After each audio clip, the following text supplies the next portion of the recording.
Breaking news, Silicon Valley Bank has been purchased by First Citizens with a discount of $16.5 billion, which is about a 15% discount.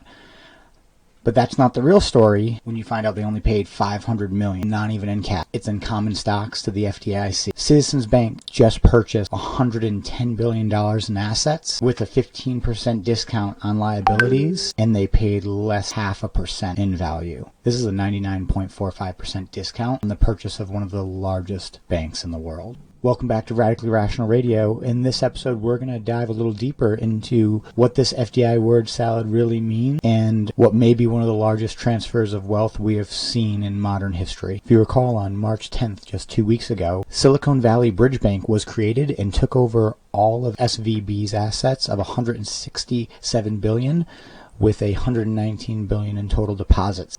The FDIC claims an asset discount of $16.5 billion. When you look deeper into these numbers, you'll see they purchased only $72 billion of the $107 billion. $90 billion, almost 54% of SVB's balance sheet was so bad that the FDIC had to keep it to make this deal happen, before even considering the 15% discount on liabilities.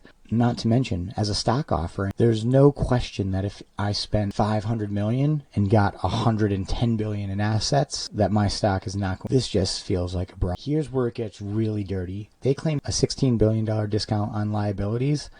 Well, let's look at what their liabilities are.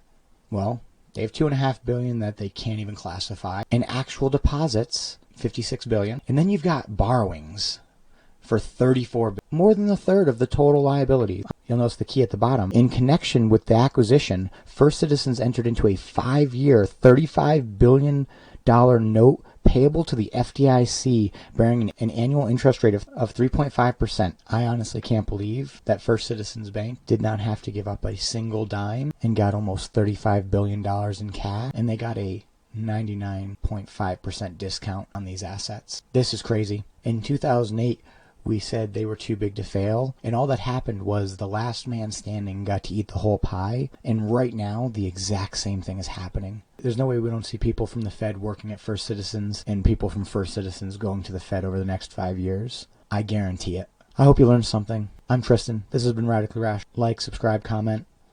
I'll talk to you later. Stay resilient.